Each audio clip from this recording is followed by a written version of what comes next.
வணக்கம்.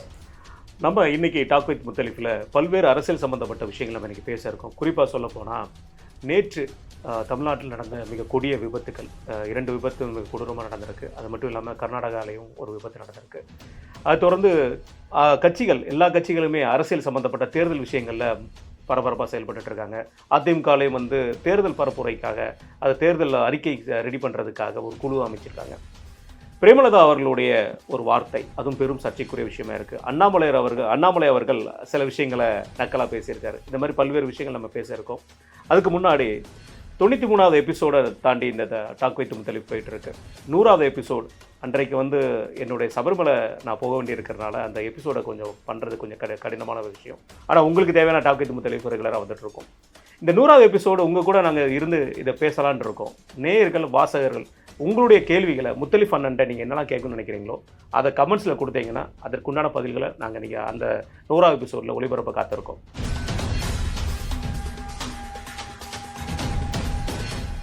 அண்ணா வணக்கம். வணக்கம் அண்ணா, நேற்று கிட்டத்தட்ட ஒரு 2-3 ஆக்சிடெண்ட்டுங்க. ஒரே நாளில் 7 ஆக்சிடென்ட் நடந்திருக்கு. அது வேறு விஷயமா நம்ம பார்க்கலாம். ஏன்னா சின்ன சின்ன ஆக்சிடெண்ட்டாக நடந்திருக்கு. ஆனால் உயிர் பலி கிட்டத்தட்ட பார்த்தீங்கன்னா ஒரு 12-13 உயிர் பலி நடந்திருக்கு. அதில் குறிப்பாக சொல்ல போனால் அந்த மதுரை டு திருச்சி தேசிய நெடுஞ்சாலையில், திருச்சியிலும் தாண்டினோன்னு தேசிய நெடுஞ்சாலையில் நடந்த விபத்து. அரசு பஸ் டயர் வெடித்து அது எய்த்தாப்பில் வந்த காரில் மோதி 9 பேர் இறந்துருக்காங்க.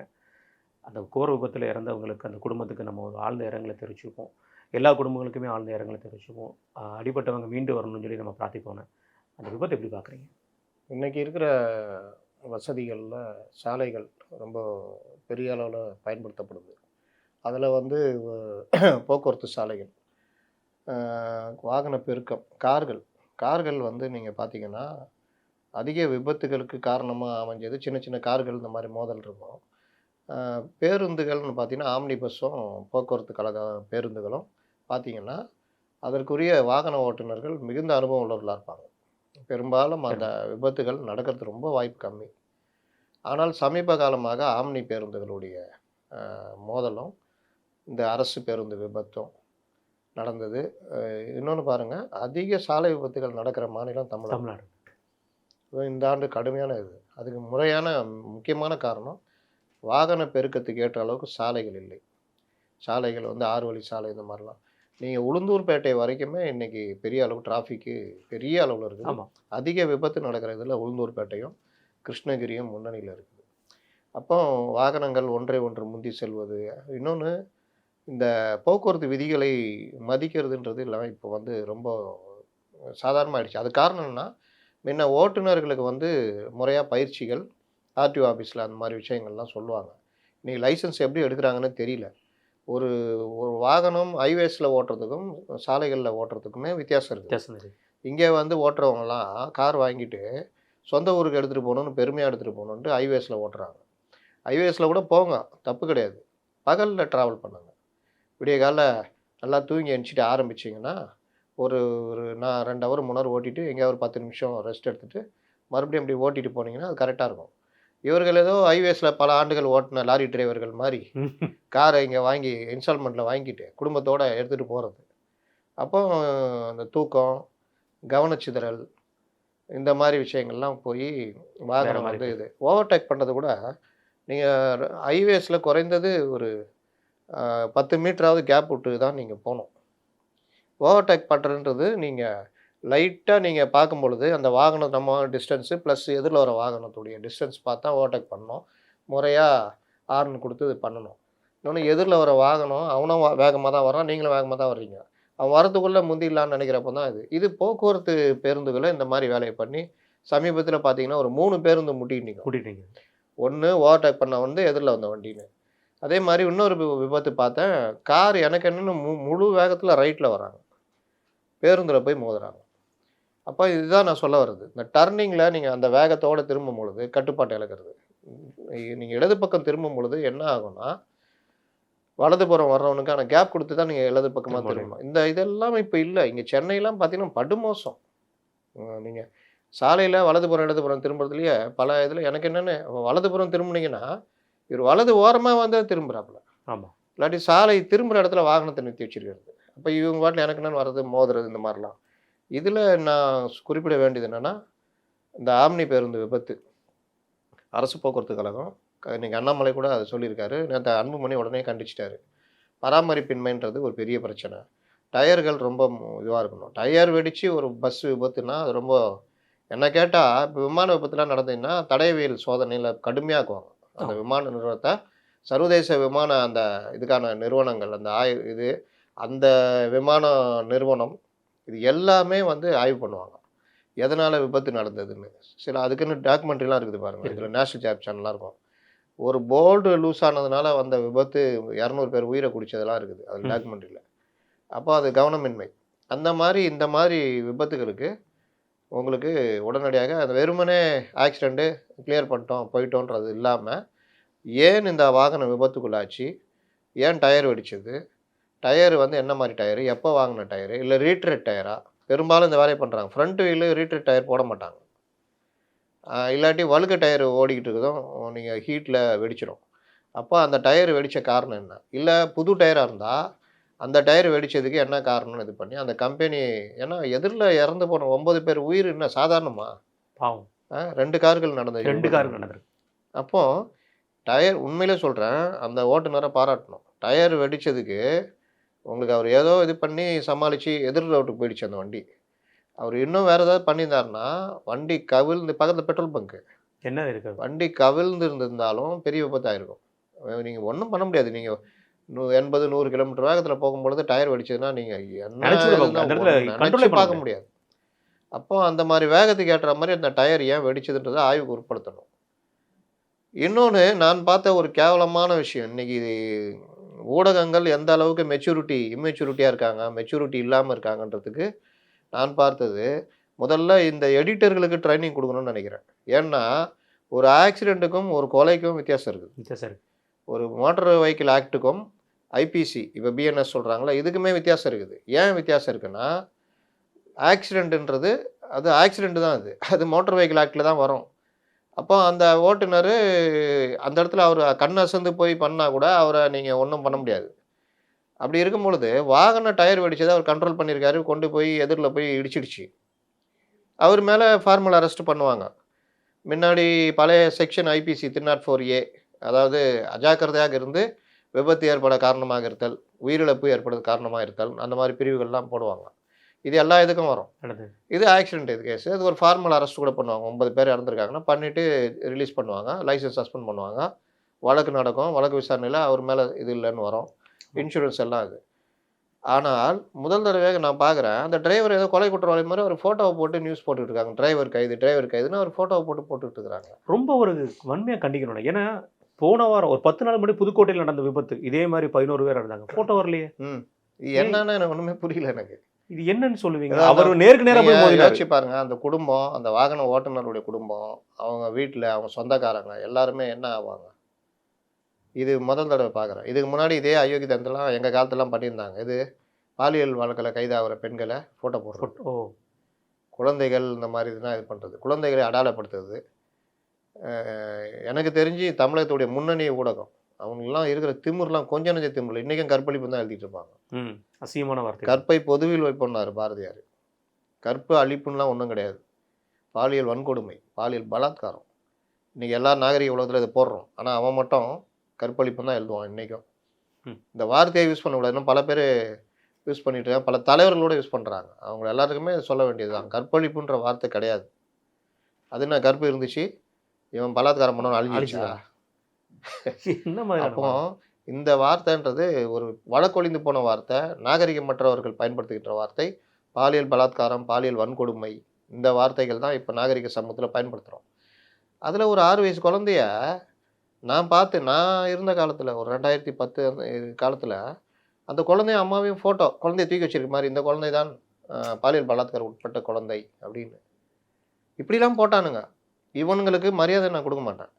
ஏன்னா இவனுங்க அவன் வீட்டில் நடந்தால் ஐயோ அம்மான்னு கதறுவானுங்க. மற்றவன் வீட்டில் நடந்தால் அவன் எழுதுகிற விதமே வேறு மாதிரி இருக்கும், படிக்கிறதுக்காக எழுதுகிற மாதிரி இருக்கும்.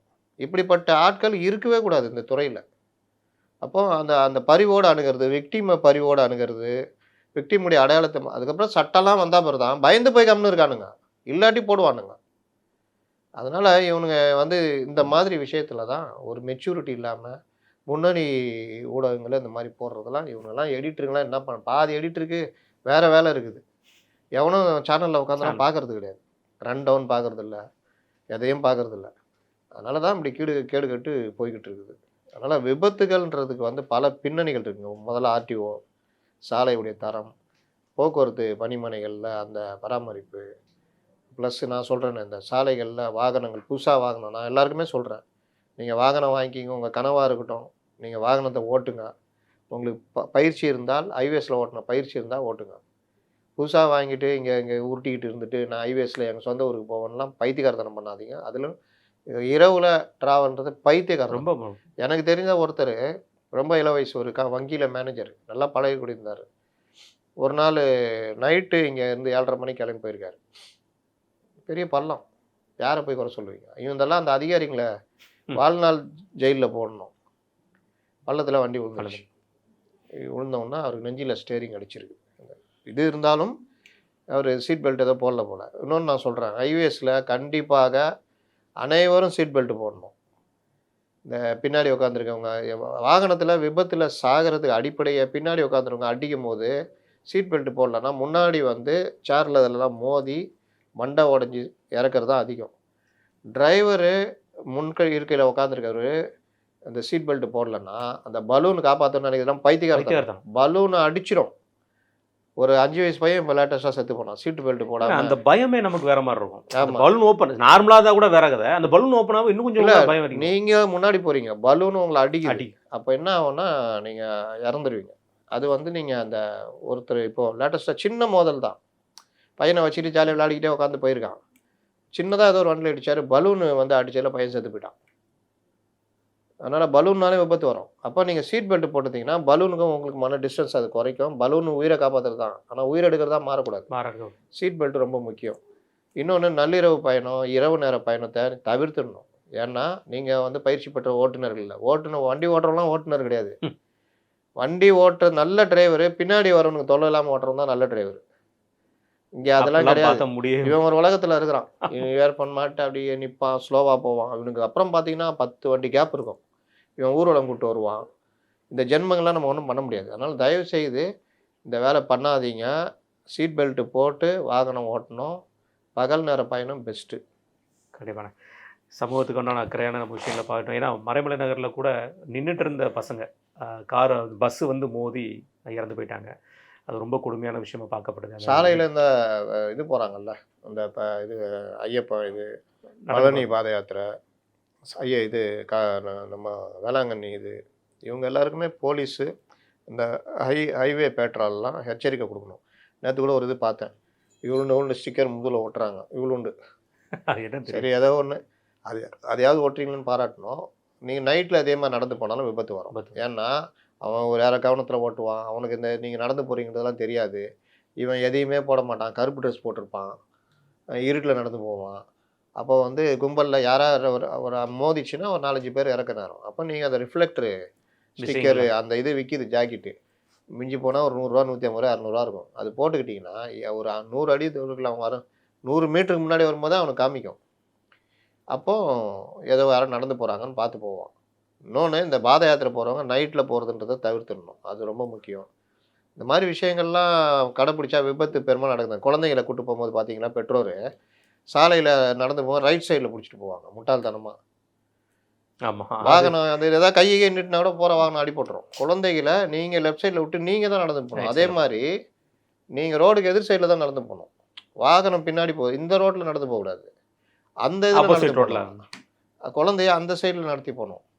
இது எல்லாம் ஒரு இது காஷன். நிற்கிற வாகனத்தை தாண்டி ரோடு தாண்டக்கூடாது. அப்படி தாண்டணும் அவசியம்னா வாகனத்துக்கு பின்னாடி வந்துட்டு நீங்கள் வாகனம் வருதான்னு பார்த்துட்டு தான் தாண்டணும். யார் கவனிக்கிறாங்கல்ல. கண்டிப்பாண்ணே. தொடர்ந்துண்ணே, இப்போது தேர்தல் வர ஆரம்பிக்க போகுது. எல்லா கட்சிகளும் பயங்கரமாக பரபரப்பாக போயிட்டுருக்கு.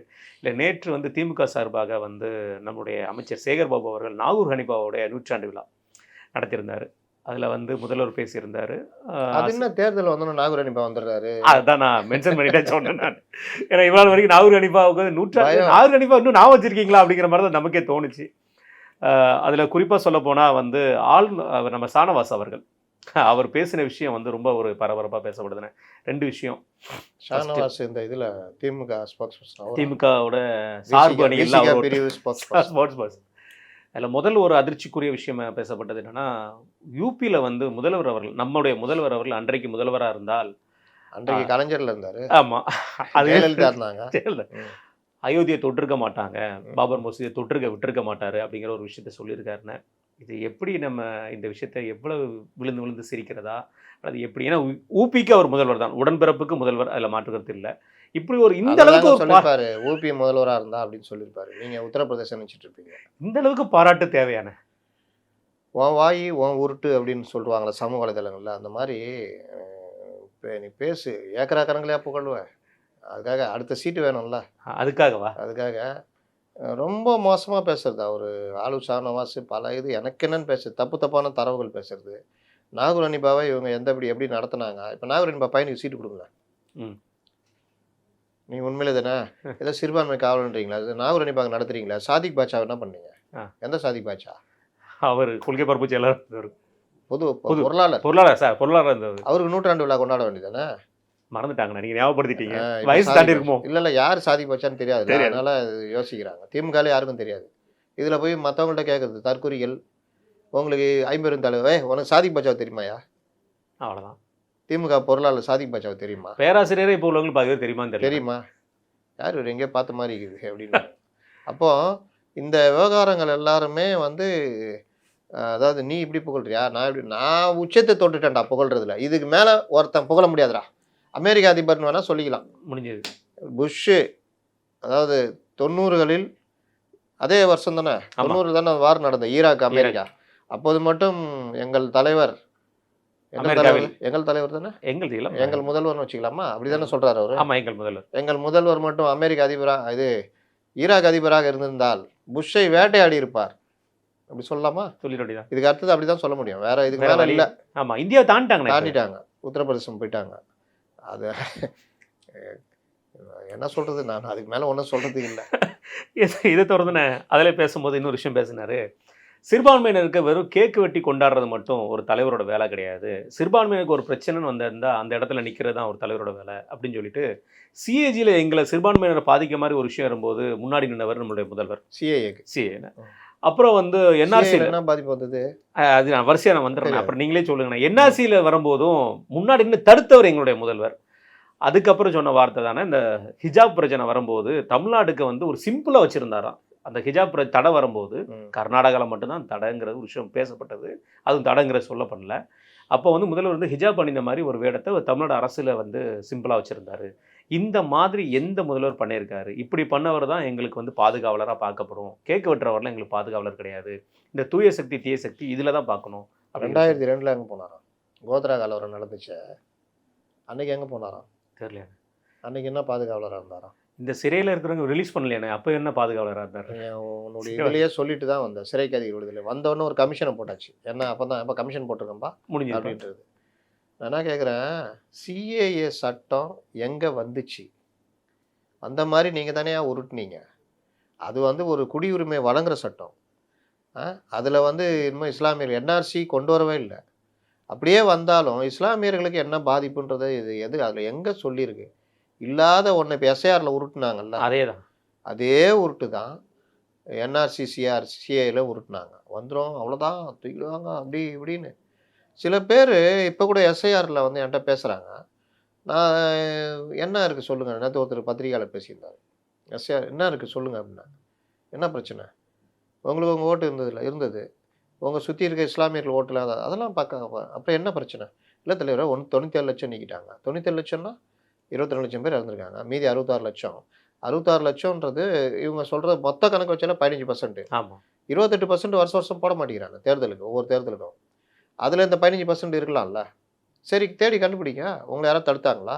உங்கள் கவர்மெண்ட்டு உங்கள் ஆளுங்களை வச்சு தானே பண்ணுறீங்க அப்படின்னா அவரால் பதில் சொல்ல முடியல. வக்பு திருத்த மசோதா நீங்கள் பேசுனது நல்லா இருந்தது அப்படின்னு ஒருத்தர் பேசுகிறாரு.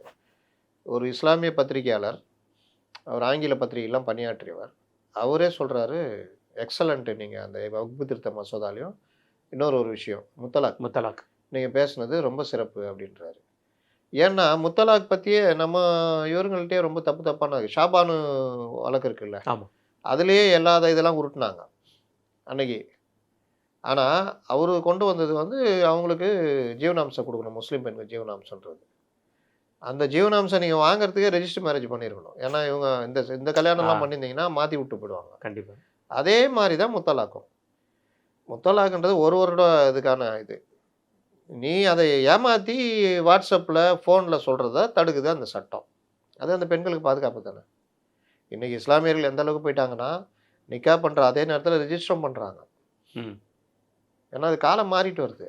இன்னைக்கு இருக்கிறான் அப்படின்றான், நாளைக்கு நாங்கள் ஜெல் ஆகிட்டோம், நாளைக்கு பிரேக்கப் ஆகிட்டோம்லாம் ஓடிட்டு இருக்குதுங்க இந்த இளம் தலைமுறை.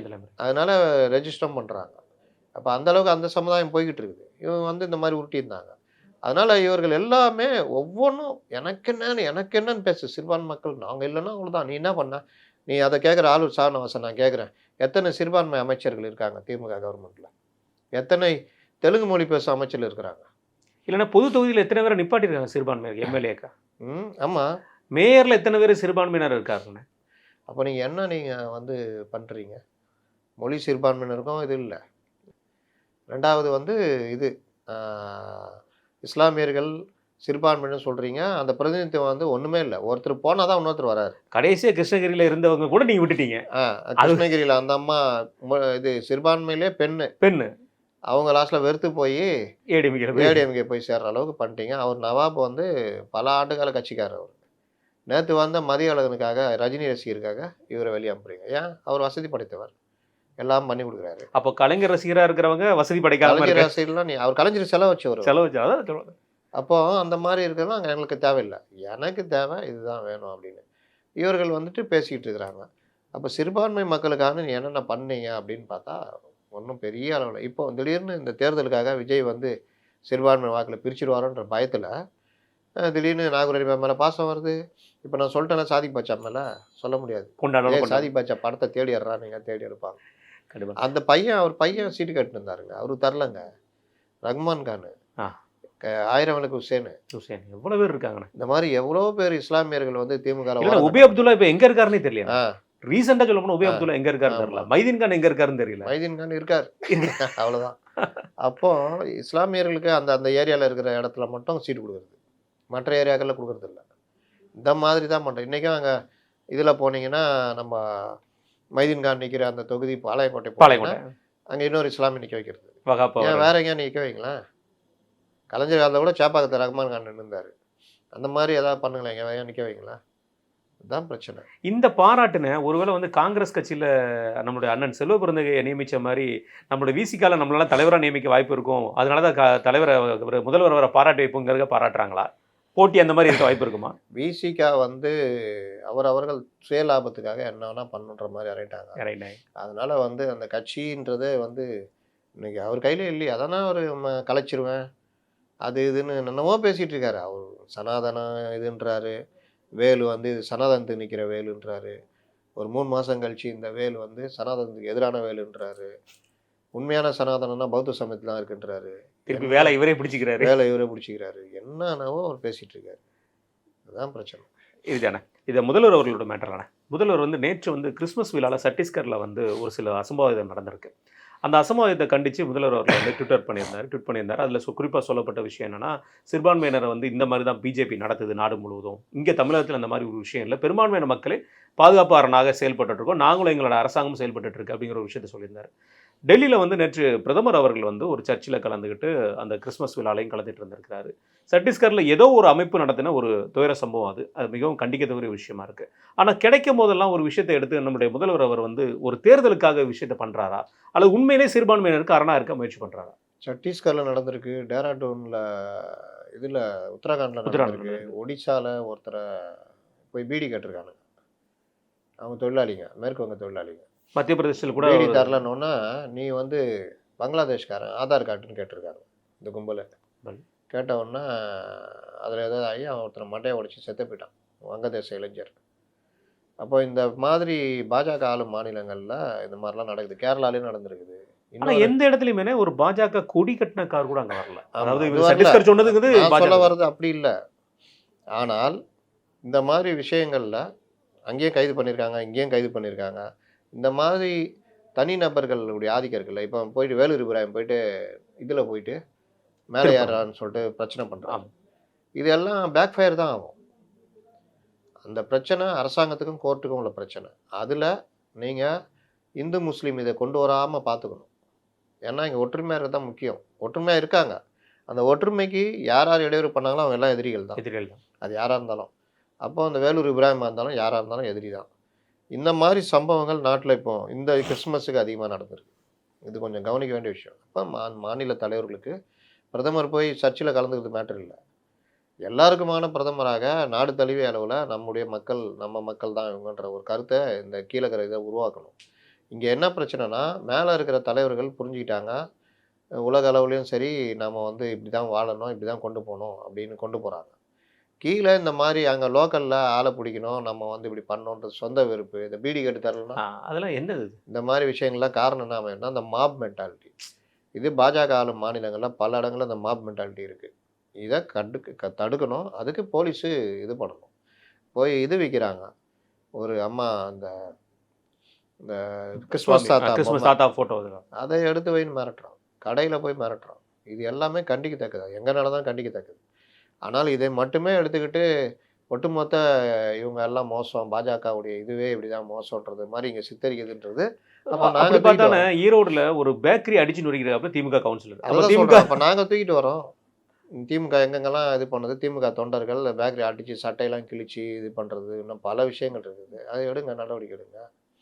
அதுதான் பிரச்சனை. இன்னைக்கு கூட ஒரு வழக்குல நீதிபதி கேட்டிருக்காரு. என்ன காவல்துறைக்கு இடி லெட்டர் எழுதிய ஆக்ஷன் எடுக்கல. ஆக்ஷன் எடுக்காம இருக்கீங்க? ஏன்? இவ்வளோ வேகமா இருக்கீங்களா? இடி 2 லெட்டர் எழுதியிருக்குது 2 வழக்குல. என்ன பண்ணீங்க? எல்லாத்தையும் நாங்க பார்த்துட்டு தான் இருக்கோம்னு சொல்றாங்க. அதனால இவர்கள் அந்த ஜட்ஜு கிட்ட கொண்டு போகாம பார்த்துக்குவாங்க. இந்த மாதிரி விஷயங்கள் தான்.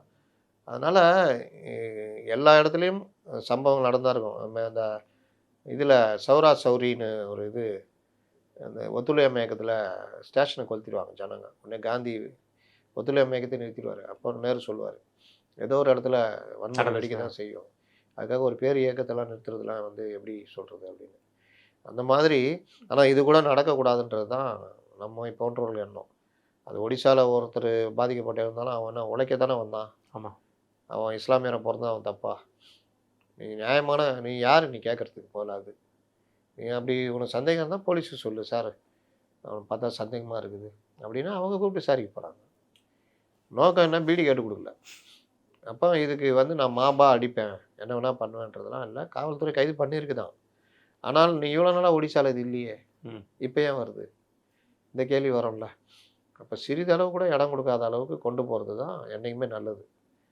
மதவெறின்றது எல்லா இடத்துலையுமே முற்றிலும் தகர்க்க வேண்டியது தான் நம்ம முக்கியம்.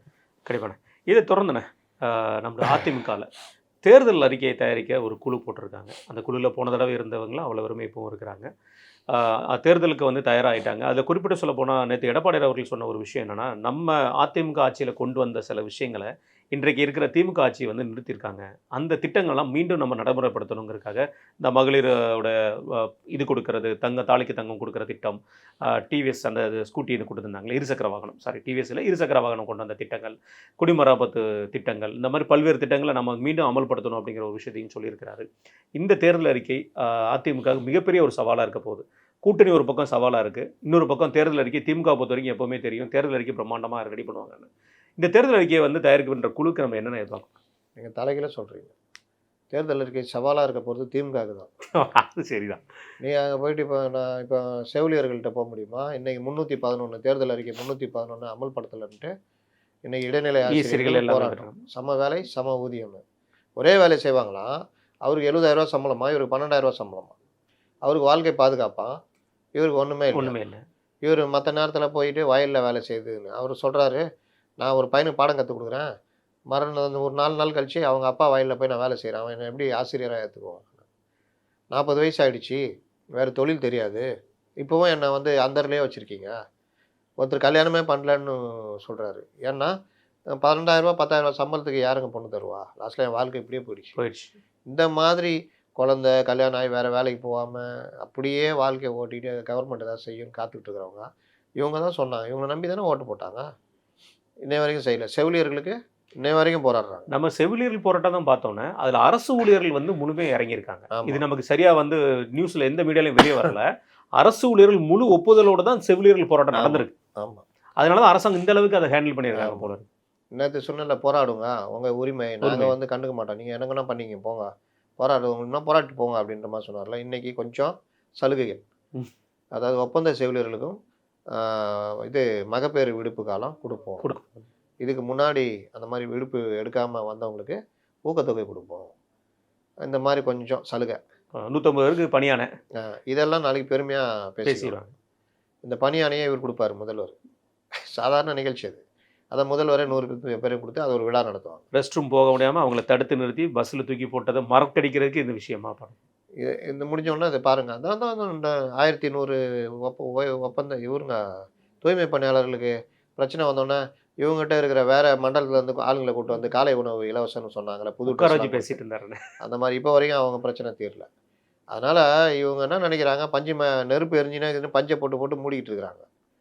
அது அப்படியே கபலீகரம் செஞ்சு பெருநெருப்பாக மாறும். அதுதானே எனக்கும் ஒரு இது என்னன்னா, அதனால தான் அந்த விஷயத்தை சொன்னது என்னன்னா, திமுக எந்த ஒரு விஷயம் கச்சத்தீவை விட்டு கொடுத்த திமுகவாக இருந்தாலும், திமுக ஆட்சியில் இருக்கும்போது அந்த விஷயம் நடந்தாலும், அந்த நிமிடத்துலேருந்து இப்போ வரைக்கும் கச்சத்தீவை மீட்போங்கிறது ஒரு விஷயத்த சொல்ல முடியுது. நேற்று பேசிக்கிறாருங்க, நீட்டை ஒழிப்போம் சொன்னோம், எங்களால் முடியல. ஆனால் கவனிங்க, எங்களால் இப்போ பண்ண முடியல, அடுத்து பண்ணுவோம், அடுத்து பவர் கொடுத்தா நீட்டை ஒழிப்பாங்க. ஆனால் எனக்கு ஒரே ஒரு விஷயம் தானே, திமுகலேருந்து இந்த ஒரு அறிக்கை வரல, கொசுவை ஒழிப்புன்னு ஏன் சொல்ல முடியலண்ணே? கொசு இவங்க ஒழிச்சிடும். கொசு அது ஒன்று விட்டு வச்சிருக்காங்க. கொசு வச்சு சென்னை மாநகரத்தில் வாழ்ந்துன்னுக்குறாங்க. அதனால நாங்களாம் அந்த பீட்டு பார்த்தப்போ என்னென்ன பண்ணாங்கன்னு நாங்கள் அவ்வளோ எழுதணும்.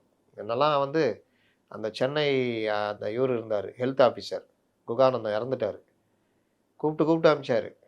ஏன்னா அவ்வளோ ஸ்டோரி அடிக்கிறது. அவர் நான் போகவே மாட்டேன், அதிகாரிகள்கிட்ட போகவே மாட்டேன். நம்ம இதெல்லாம் கீழே தான் சுற்றிட்டு வர்றது, என்ன வாங்கினாங்க, டெங்கு எப்படி பரவுது, டெங்குக்காக இது பண்ணுறது, இவங்க கொசு மருந்தில் என்னென்ன பண்ணுறாங்க, அந்த கூவம் ஆறு, இந்த ஆறுகள் எல்லாம் கொசு பரவாமல் இருக்குது, ஒரு ஆயில் ஊற்றுவாங்க, அதில் இவங்க என்னென்ன வேலை பண்ணாங்க, கருப்பாக இருக்கும் பாருங்கள் அந்த ஆறுகளில் ஓரமாக, அதெல்லாம் அந்த ஆயில்.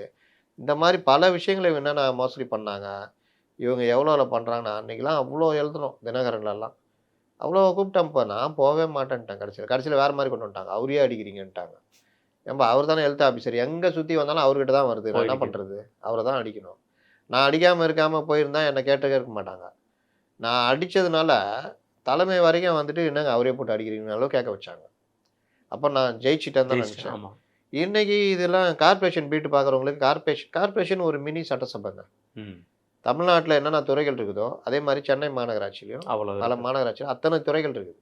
தார் தயாரிக்கிறதுக்கு தனியாக இது இருக்குங்க, கொள்கலன் இது கலவை இது இருக்குது, அந்த எந்திரத்துக்கு தனி பிரிவு இருக்குது, தோட்டம் பராமரிப்பு தனியாக இருக்குது, பணிகள் துறை இருக்குது, பேருந்து சாலைகள் உட்புற சாலைகள் போடுறதுக்கு தனியாக ஹைவேஸ் டிபார்ட்மெண்ட் மாதிரி தனியாக இருக்குது, கல்விக்கு தனியாக இருக்குது, மாநகராட்சி பள்ளி மேலும் சுகாதாரத்துக்கு தனி பிரிவு இருக்குது, அதுக்கு டிசி இருக்காங்க.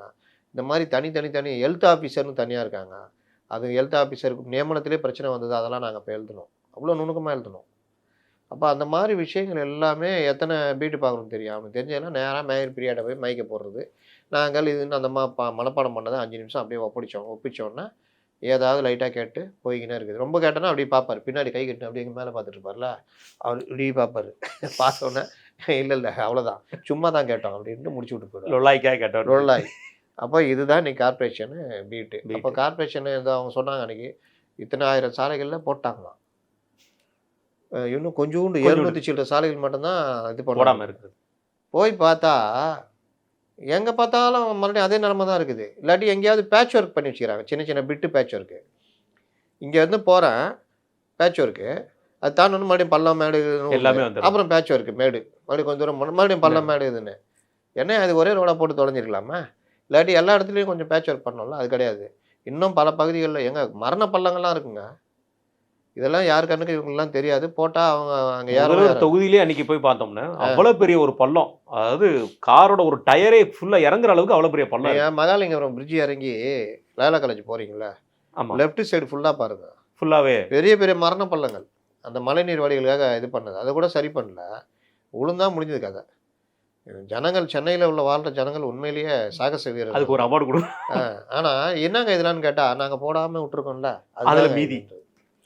அதனால் இவர்களுக்கு வந்து அந்த நீட் விலக்கு நிறைவேற்ற முடியலை, ஆனால் நிறைவேற்றுவோம். தேர்தல் வரும்போது என்னென்ன பயம், என்னென்ன உருட்டு வருது பாருங்க. நீட்டை நீங்கள் எப்படி நீக்குவீங்கன்றத ஒரு பத்திரிகாரன் கேட்க மாட்டோம். ரகசியம் வேற, அதான் பிரச்சனை. ரகசியம் வேற பேசிட்டீங்க நீங்க. ரகசியம் இப்போ வந்துட்டு நாங்கள் இப்போ முடியல, ஆனால் முடிச்சிருவோம், நல்லா கவனிங்கன்றார் அவர் மறுபடியும் முதல்வர். நல்லா கவனிங்க, நாங்கள் வந்து அதை முடிப்போம். எப்படி முடிப்பீங்க? அதான் நெல்லிக்காய் மூட்டை மாதிரி செதறி கிடக்குது, ஆட்சிக்கே வரமாட்டீங்க மத்தியில். அதான் பிரச்சனை. அவர் வெளிநாடை சுற்றுற வரைக்கும், ராகுல் காந்தி தலைமை பொறுப்பில் இருக்கிற வரைக்கும் காங்கிரஸ் ரொம்ப நல்லா இருக்கும். கண்டிப்பான. இந்த தேர்தல் அறிக்கை எப்படி இருக்க வாய்ப்பு இருக்கு நீங்க? தேர்தல் அறிக்கை இப்போ இவங்களுக்கு அந்த வாய்ப்புகள் அதிகம் இருக்குது ஏடிஎம்கேக்கு. ஏன்னா ரொம்ப சிம்பிள், இவங்க செய்யாதெல்லாம் நாங்கள் செய்வோம் போதும், வேற எதுவும் செய்ய வேணாம். திமுகவுடைய 535 இதை எடுத்து என்னென்ன சொன்னாங்க, இதை எதுவுமே செய்யலை, இதெல்லாம் நாங்கள் செய்வோம். அதே மாதிரி ஏடிஎம்கே திட்டங்கள் என்னென்ன காலி பண்ணாங்க, அம்மா உணவகம், கல்வி கடன் ரத்து, இந்த கறவை மாடு திட்டம், லேப்டாப்பு, மகளிர் உரிமை, இது தாலிக்கு தங்கம், இந்த மாதிரி திட்டங்கள் எல்லாத்துக்குமே நாங்கள் வந்து பெண்களுக்கான இந்த பெட்டகம் கொடுத்தாங்க. கர்ப்பிணி பெண்களுக்கு. இப்போ அது எங்க காணும்? பள்ளிகள் தோறும் நாப்கின் எவ்வளோண்ணே, நிறையண்ணே. பள்ளிகளை கழிப்பறைகள்லேருந்து எல்லாம் பண்ணித்தேன். இந்த மாதிரி அடிப்படை விஷயங்களை இவங்க பேசினால சாலைகள், சென்னை மாநகராட்சி உட்பட மாநகராட்சிகளை சிறப்பாக வழிவமைக்கிறதுக்கான வேலை பண்ணுவோம், அதற்கான குழு அமைப்போம். இவங்களை உருட்டின மாதிரி உருட்டினாங்க, எல்லாத்துக்கும் குழு. எனக்கு அதில் தானே ஒரு சின்ன உறுதி இருக்குது. அதாவது இந்த தேர்தல் அறிக்கை வரப்பட்ட காலங்கள் பார்த்து பெருசாக பேசப்படுற காலங்கள் 96க்கு அப்புறம் தான் பெரிதாக பேசப்படுது. அதுலேருந்தே நம்ம பார்க்கும்போது அதிமுகலேருந்து ஒரு தேர்தல் அறிக்கைன்னு ஒன்று வந்தால் அது ஏதோ நியாயமாக சரி பண்ணுவாங்க அப்படிங்கிற மாதிரி தான் இருக்க தவிர ஒரு பிரமிப்பாக பார்க்க முடியல. ஆனால் பண்ணக்கூடிய விஷயங்களை மேக்ஸிமம் பண்ணிடுறாங்க. இவங்க அப்படி இல்லை, எதெல்லாம் பண்ண முடியாதுங்கிற விஷயத்தை தான் முதல் 10 பக்கத்தில் வந்து. அது மட்டும் இல்லைங்க, பண்ணக்கூடியதுலாம் இடையூறு விளைவிக்கிறது. 8 வழிச்சாலை என்னென்ன பண்ணாங்க, அப்புறம் வந்தவொன்னே 6 வழிச்சாலைன்னு சொல்லிட்டு பின் ஆகாயத்தில் போக முடியும்னு கேட்டவங்க இவங்க தான். இதுதான் பிரச்சனை. நீங்கள் வளர்ச்சி அடைய நீங்கள் அடுத்த கட்டத்தை நோக்கி நகரும் பொழுது அதில் விவசாய நிலங்கள் இல்லாமல் பாதிப்பு இல்லாமல் கொண்டு போகிற வழியை பார்க்கணும். அதுதான் ரொம்ப முக்கியம். நீங்கள் விஞ்ஞான வளர்ச்சின்றது நம்முடைய சாப்பாடு விஷயத்தை அழிக்கிறது கிடையாது. ஆனால் இவ்வளோ பேசினவங்க பரந்தூர் மேட்டரில் என்ன பண்ணாங்கன்னு பார்த்தோம், மேல்மாலை பார்த்தோம், விவசாயிகள் மேலேயே குண்டர் சட்டத்தை போடுறதெல்லாம் பார்த்தோம். இப்போ இந்த மாதிரி பிரச்சனைகள்லாம் மீண்டும் ஒரு ரீகாலில் இவங்கெல்லாம் பண்ணாங்கன்னா பெரிய சிக்கலை இவங்க மாட்டோம். இதை மறைக்கிறதுக்கு தான் ஊபியில் வந்து அவர் முதல்வராக இருந்தார், என்ன பண்ணுவார், அதை பண்ணுவார், இதை பண்ணுவார். நீட்டு ரொம்ப அசிங்கமாக போச்சுன்றதுனால தான் சிஎம் வச்சே இப்போ விளக்க சொல்ல வைக்கிறாங்க. ஆமாம், இது எல்லாமே மழுப்பல் தானே தவிர அவங்க இப்போ கனிமொழின்னா அந்த டீம் போய் என்ன பண்ணுவீங்க? சிறுபான்மையினர் இல்லை, எங்கே போனாலும் சொல்லிடணும் ஜனங்க, ஒன்றும் இல்லைம்மா உங்கள் புக்கையே மறுபடியும் ரிவிஷன் எழுதி மறுபடியும் நீங்கள் ஃபெயிலு, மறுபடியும் பரிச்சை எழுதுங்க, அரியர் எழுதி. ஆமாம், கண்டிப்பான. இது தொடர்ந்தானே அதிமுகவோட கூட்டணி சார்பாக இருக்கிற ஒரு விஷயம் பிஜேபி சார்பாக வந்து நயனானந்தன் அவர்கள் வந்து ஒரு காட்டான ஒரு விஷயமா பேசியிருக்காரு. முக்கியமானது வந்து விஜய் அவர்களுக்கு வந்து ஒரு 10 தொகுதியை சொல்லுங்கள் அப்படிங்கிற விஷயத்தையும் சொல்லியிருக்காரு. ஓபிஎஸ் டிடிவி அவர்களை பற்றின ஒரு விஷயத்தையும் சொல்லியிருக்காரு. எப்படி பார்க்குறீங்க?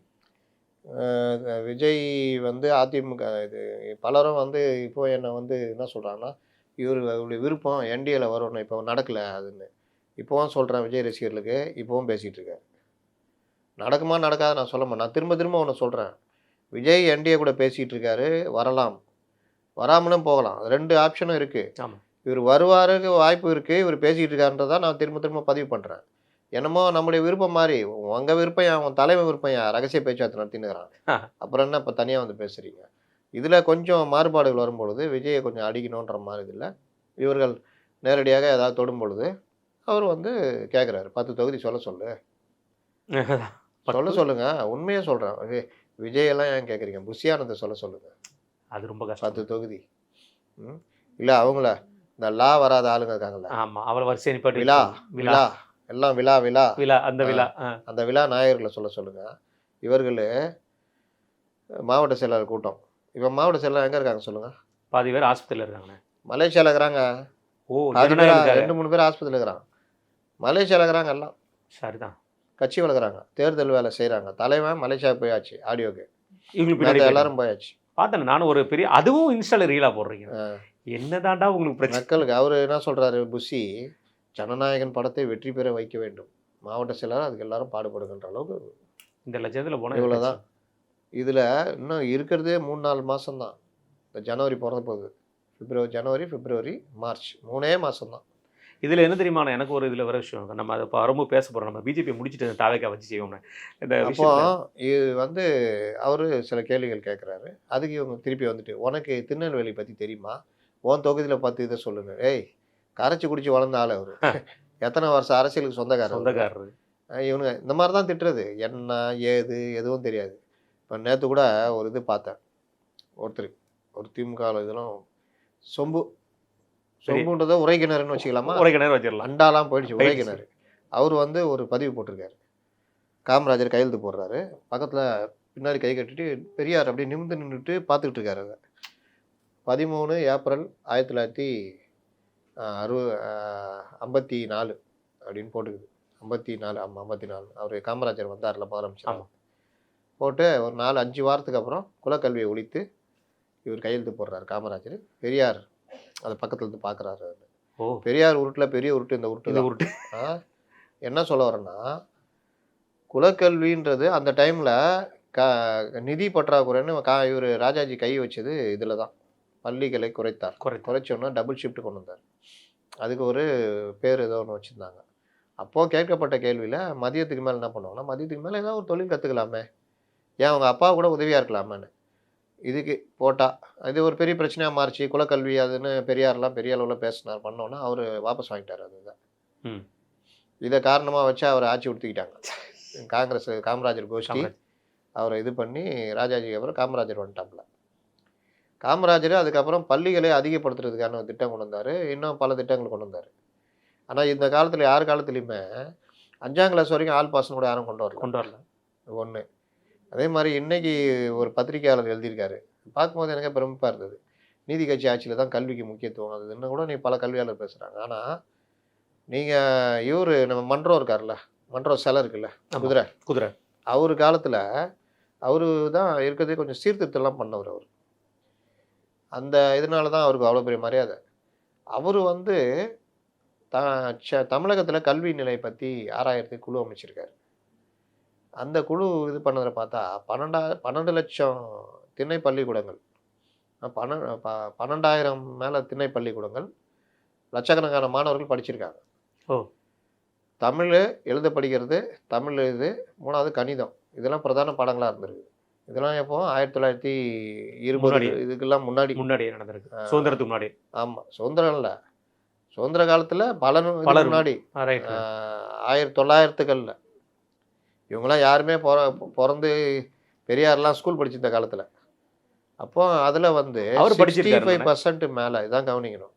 65% மேல பிராமணர் அல்லாதவர்கள், ஒடுக்கப்பட்ட, பிற்படுத்தப்பட்ட மாணவர்கள் படிச்சிருக்காங்க.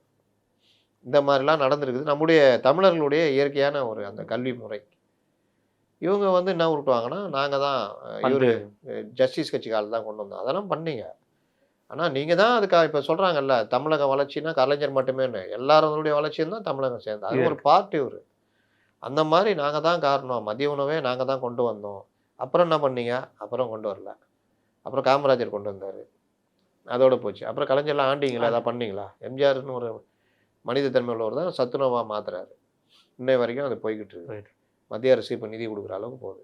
அப்போ இப்போ மிட் டே மீல்ஸுக்கு மத்திய அரசு நிதி ஆமா. குடுக்குது. அதெல்லாம் புரிஞ்சுக்கணும். மக்களுக்கு பல விஷயங்கள் மத்திய அரசு நிதி வந்துகிட்டு இருக்குது. இவர்கள் கேட்டா நிதியே குடுக்குறதில்ல மத்திய அரசு சொல்லுவாங்க. அப்ப இந்த மாதிரி விஷயங்கள் எல்லாம் எவ்வளோ ஒரு நுணுக்கமான விஷயங்கள். இதுல நானு போட்டேன். ஏய் என்னய்யா இது? அவரு 53ல இந்த மாதிரி ஒரு இது பள்ளிகள் எண்ணிக்கை குறைவா இருந்ததுனால, அவர் வந்து இந்த மாதிரி கொண்டு வந்தாரு. அதுல அவர் சொன்ன வார்த்தைய புடிச்சிட்டு நீங்க ஒரு பெரிய மேட்டரா மாத்துனீங்க. அப்புறம் கொஞ்சம் 2, 3 மாசத்துல அத வாபஸ் வாங்கிட்டாரு அவரு. இதே என்னமோ காமராஜர் ஆட்சிக்கு வந்து பெரியாருடையதுனால அவரு ஏதோ கையெழுத்து போடுற மாதிரி ஒரு ஏஐ பிக்சர் போடுறீங்களே. அந்த காலத்துல வாய் இருந்துச்சு உருட்டுனீங்க. எந்த இதுவும் யாரும் தெரியாது. செக் பண்ண முடியாது. இன்னைக்கு ஏஐ வந்த அப்புறம் உருட்டுறீங்களான்னு போட்டு விட்டேன். உடனே கீழே வந்து நீ வந்து என்ன இது? அப்ப பள்ளிகள் குறைந்ததுன்னா ராஜாஜி தானே காரணம். அதையும் சொல்ல மாட்டேங்கிற. குலக்கல்வின்னா என்னன்னு தெரியுமா? அப்ப அவங்க அப்பாவுக்கு உதவியா இருக்கணும்னா அது குலக்கல்வி தானே. டேய் படிக்க வைக்கிறாங்கல்ல. படிப்போட சேர்த்து அவங்களுடைய அப்பாவுக்கு ஸ்கில்ஸ் உதவியா தானே. அந்த தொழில கத்துக்கிறான்னா என்ன தப்பு இருக்குது? இப்ப நீங்க கொண்டு வந்திருக்கீங்களா, ஸ்கில்ஸ் டெவலப் பண்ண சொல்லி கொண்டு வந்திருக்கீங்களா? அதுல என்னது கொண்டு வந்திருக்கீங்க? அதுக்கு என்ன மறைமுகமா அது இதுதானே. அன்றைக்கு அந்த ஸ்கில்லாம் இருந்துச்சு. அது இன்னைக்கு எல்லாத்தையும் கெடுத்துட்டீங்க. புதிய கல்விக் கொள்கையில அது. ஒண்ணு. புதிய கல்விக் கொள்கையில வர்றது. அதுதான் எல்லாமே அங்க இருந்து இவங்க கொண்டு வந்ததுதான். அதனால நவீன குல கல்வின்னு ஊட்ட வேண்டியதானே இப்போ. ஏன்னா ஸ்டார்ட் அப் பிஸ்னஸ்க்கு மத்திய அரசாங்கம் பல விஷயங்களை பண்ணுறாங்க. இன்றைக்கு இருக்கிற இளைஞர்கள் நிறைய பேருக்கு தெரிய மாட்டேங்குது, தமிழ்நாட்டு இளைஞர்கள் குறிப்பாக. நம்ம ஒரு சின்ன சின்ன விஷயம் சொல்ல போனோன்னே பெண்களுக்கான விஷயத்திலேயே வந்து அவ்வளோ பெரிய விஷயங்கள் திட்டங்கள் மூலமாக பண்ணிட்டு இருக்காங்க. எத்தனையோ யூபியிலேருந்து பீகார்லேருந்து அவ்வளோ பேர் முன்னேறி வந்துருக்காங்க பெண்கள். இங்கே அதுவுமே எதுவுமே தெரிய மாட்டேங்குது மக்களுக்கு. இவங்க இப்போ ஸ்டார்ட் அப்னு சொல்லி தமிழ்நாடு அரசு ஸ்டார்ட் அப் புதுசாக கொண்டு வர அதுக்கு ஒரு ஸ்டிக்கர் ஒட்டிக்க. ஸ்டிக்கர் ஒட்டிக்கிறாங்க. இன்னொன்று எம்ஜிஆர் ஐஐடி கொண்டு வந்தப்போ ஐடிஐயா ஐடிஐ ஐடிஐ கொண்டு வந்தப்போ எல்லாத்துக்கும் குதிலாம் குதிச்சாங்க. அவர் என்ன பார்த்தாரு, படிக்க முடியாதவன் அதுக்கு மேலே படிக்க வரல, அது தொழில் கற்றுக்கிட்டானா டிப்ளமா இந்த மாதிரி அந்த மாதிரி டிப்ளமா கற்றுக்கிட்டவங்க மின் வாரியத்திலலாம் போய் நல்ல சம்பளத்தில் நல்ல இதுலலாம் இருக்கிறாங்க. பல இது பேருந்து இதில் போக்குவரத்து இதில் எல்லா அதாவது மெக்கானிக்கல் இது சம்மந்தம் மெக்கானிக்கல் இன்ஜினியரிங்கு இந்த மாதிரிலாம் படித்தவங்க, சிவில் இது படித்தவங்க அவங்க லெவலுக்கு அதில் இருக்காங்க. நீங்கள் சொல்ல போனானே இன்னைக்கு குறிப்பிட்டு சொல்லணும்னா ஸ்ரீபெரும்புதூரில் இருக்க ஒரு மிகப்பெரிய ஒரு கார் உற்பத்தி கம்பெனியில் டிப்ளமோவில் படித்தவர் தான் இன்னைக்கு மெயின் வைஸ் பிரசிடென்ட்டாக இருக்காரு. அதுதான் சொல்கிறேன். இப்போ குரூப் 1 ஆஃபீஸருங்க ஐஏஎஸ்ஸாக மாறுறாங்கல்ல, கன்ஃபர்ட் ஐஏஎஸ் அந்த மாதிரி அனுபவ ரீதியாக வந்தவங்க தான். நீங்கள் அந்த எம்ஜிஆர் அவர்களை பற்றி சொல்லியிருந்தீங்களே, அவரை பற்றி பேசும்போது அந்த ஐஐடி பிரச்சனையை ஐடிஐ இது சொல்லும்போது எனக்கு குறிப்பிட்டு அவர் ஃபோன் அடிச்சு எனக்கு சொன்ன பேசினார். எனக்கு நெருங்கிய நண்பர் தான் அவர். எங்கள் விஷயத்தில் வெளியே சொல்லிடுறாங்க ஐயா, நாங்கள் இப்போ பெரிய அளவில் வைஸ் பிரசிடென்ட்டாக இருக்கோம். அவர் எம்ஜிஆர் அவர்கள் கொண்டு வந்த திட்டத்தினால தான் நாங்கள் ஐடிஐயில் படித்து இன்றைக்கி நான் கற்றுக்கிட்டு இந்த மாதிரி விஷயத்தில் இருக்கேன்னு சொல்லி குறிப்பிட்டு அந்த விஷயத்தையும் குறிப்பிட்ட சொன்னார். இப்போ ஞாபகம் வந்து ஐடிஐயில் ஒன்று தான் டேட்டா என்ட்ரி வந்த காலத்தில் இந்த வெக்கேஷனல் குரூப்னு தனியாக ஒரு குரூப் இருக்குது. காமர்ஸுக்கு அடுத்து நான் 4th குரூப் 4 ஸ்கூல்லையே அது கற்றுக்கிறவங்க அடுத்து அவங்க அந்த மாதிரி போவாங்க. திறமைகள் பல தரப்பட்டது இருக்குது. நீங்கள் ஐடிஐ வெக்கேஷனல் குரூப்பில் படித்தவன் சினிமா துறையிலையும் போயிருக்கான். அதனால் இது வந்துட்டு எனக்கு என்னன்னு நுனிப்புல் மேய்ஞ்சிக்கிட்டு உளறிட்டு இருக்குது. இதுதான் இன்றைக்கி நிலைமை. தொடர்ந்து நாம் தமிழர் கட்சினே நம்ம 3வது பெரிய கட்சியாக பார்க்க வேண்டிய இன்றைக்கு நாம் தமிழர் கட்சி. இதில் குறிப்பிட்ட சொல்ல போனால் அண்ணன் தூத்துக்குடியில் வந்து ஒரு செய்கந்தநல்லூரில் வேலுநாச்சியார் அவர்களுடைய ஃபங்க்ஷனில் பேசினார். ஒரு கேள்வி கேட்டார்ண்ணே. அதாவது வேலுநாச்சியார் அவர்கள் வந்து அந்த காலத்திலே படித்து பல மொழிகள் தெரிஞ்சு எல்லாம் படித்தாங்க. எப்போ நீங்கள் சொல்கிற பெரியாரப்பா அவங்களுக்கு கல்வி கொடுத்தாங்க அப்படிங்கிற ஒரு விஷயத்தையும் சொல்லியிருக்காரு. அடுத்து ஒரு அடி, பெரிய அடி. 2வது அடி என்னன்னா, சாதிகள் இல்லையடி பாப்பான்னு சொன்ன பாரதியார்கிட்ட அவர் என்ன சாதின்னு நீங்கள் கேட்குறீங்க. அவருடைய சாதி ஒதுக்கி தள்ளுறீங்க. அதே இது ஒரு பக்கம் பார்த்தா ஜாதிகளை பற்றி அதிகமாக பேசினவருக்கு சாதி இல்லைங்கிறீங்க. என்னப்பா உங்க அரசியல் திராவிட ஜாதிகளை அதிகமாக பேசணும் பிரிஞ்சு வந்த கட்சி இருக்குல்ல, இன்னொன்று ஜாதிகளை அதிகமாக பேசினவர் இருந்த நீதி கட்சி இருக்குல்ல, அது இடைநிலை ஜாதி பற்றி தானே பேசிச்சு. மேல் ஜாதிக்கு எதிரான இதுன்னு சொல்லிட்டு இடைநிலை ஜாதி ஆட்களை தானே நீங்கள் உருவாக்கி விட்டீங்க.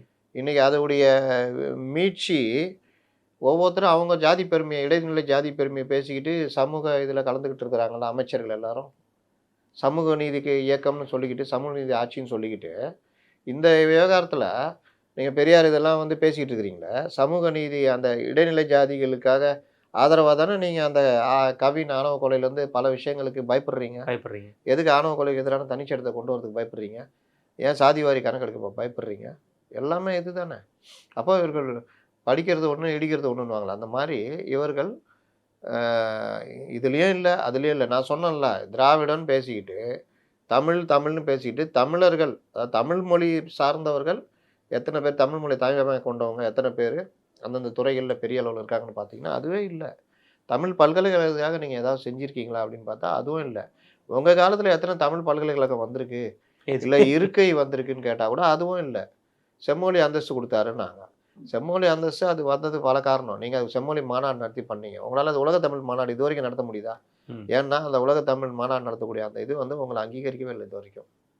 இந்த மாதிரி பல விஷயங்கள் வந்து தமிழ் மொழிக்கு என்ன பண்ணுறீங்க?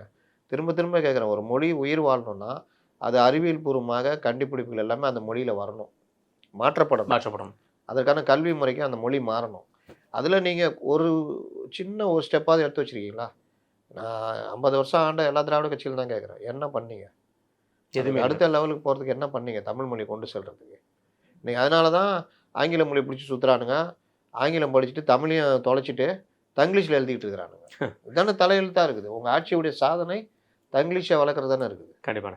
அண்ணாமலை அவர்களுடைய ஒரு பெரிய ஒரு கமெண்ட் இன்றைக்கி பயங்கர ட்ரெண்டாக போயிட்டு இருக்கு. குறிப்பாக சொல்ல போனால் அவர் சொன்னது, எப்போ சிறுபான்மையினருக்கு வந்து இந்த கிறிஸ்தவ மக்கள்கிட்ட வந்து கேக்கு வெட்டி ஊட்டுறதுல தான் தாவேக்காக்கும் திமுகக்கும் போட்டு கண்ணாடி போட்டு அப்படின்னு சொல்லி ஒரு சரியான ஒரு கமெண்ட்டை கொடுத்துருக்காரு. ஏன்னா அடுத்து நம்ம தாவேக்காவை தான் பேச போகிறோம். இந்த கமெண்டோட ஆரம்பிப்போம். அது அவர் நடத்துறாரு தான் ரிப்ளிகான்னு சொன்னோம்ல, அதனால இவரும் நடத்தினாரு. அவங்களாவது அரசியல் பேசினாங்க. இவரு அது வழக்கம் போல இவருக்கு அரசியல் பேச வராது. அங்கேயும் பேசல. ஆமா. மத்தவங்கள பேச விட்டு வேடிக்கை பார்த்தாங்க. அன்னைக்கு தாவேக்காவுக்கு கவலையே இல்ல. பேசுறதுக்கு ஏகப்பட்ட பாஸ்டர்கள், ஆற்காடு நவாப் எல்லாம் இருந்தாங்க.